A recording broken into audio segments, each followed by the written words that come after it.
a treasure in an earthen vessel.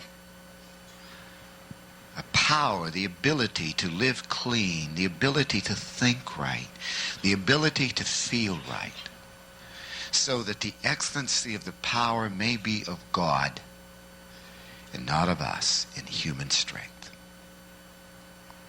It's very interesting to note that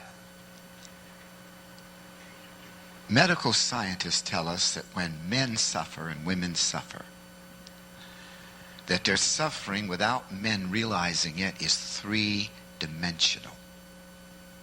This is what they say. That if you were to suffer for 1 month, that without you realizing it, your memory, your central nervous system, would reflect, without you knowing it, all the suffering that you had gone through in the past. So not only would you be suffering at this moment, but all the suffering of the past. But you're not thinking about it. And then the fear of the suffering in the future. That's the way we're made up, in 3 dimensions of time. Now, the medical scientists tell us that when an animal suffers, they only have 1 dimension of suffering, and while they do suffer, their suffering is not nearly as bad as human beings because they do not recall the past. Now, listen carefully. A woman was placed in the Chinese prison many years ago, a lovely Christian, tormented, shackled into chains, a woman in her 60s, was finally released from that prison.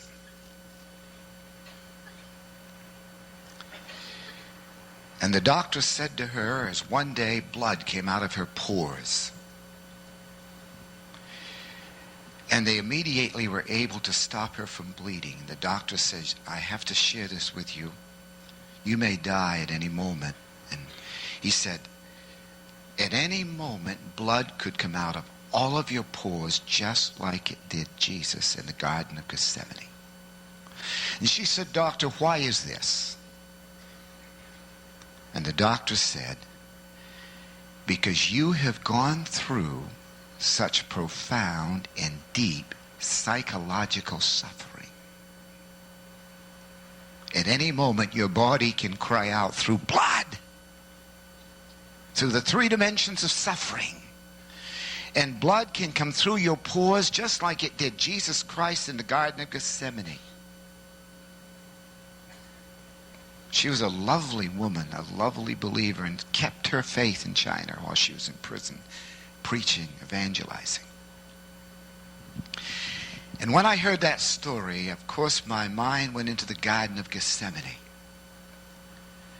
And when Jesus Christ bled and fell down once, twice, and got up in his weak human figure and his humanity, and he looked, and there was blood coming out of his pores.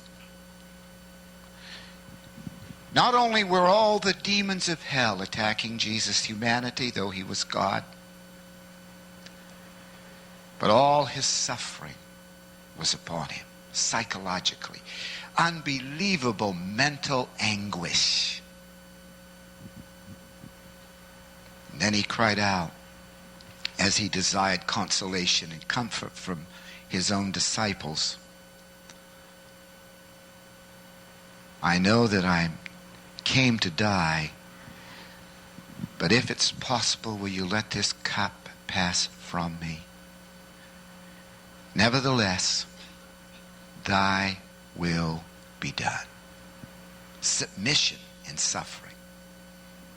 Honoring his call. Graciously praying in reality, but honoring his commitment to the Father.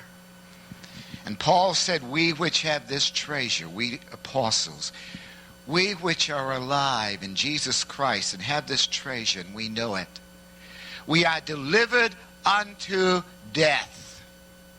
The plan of God has delivered us unto death, unto trials, unto testings, unto losing our reputations, unto pain, many times agony. human frailty exposed. We are delivered unto death. But he said, this is the reason. So that the life of Jesus Christ may be manifested through our mortal body. He says death works in us so that life may come and work in you. In other words, God says, I've got to have a plan that'll get that life of love and mercy and grace and wisdom and peace and joy. I've got to get that life that's in that body that's frail and weak and that's subject to time, is subject to the cosmic world, is subject to death and accidents and disease and heartache and sorrow and wounds and bruises. I've got to find a way to get that life flowing, circulating out of your body into this terrible world of cosmic darkness. I want the light to shine out of darkness. I want the light to shine in darkness, because you are the light of the world.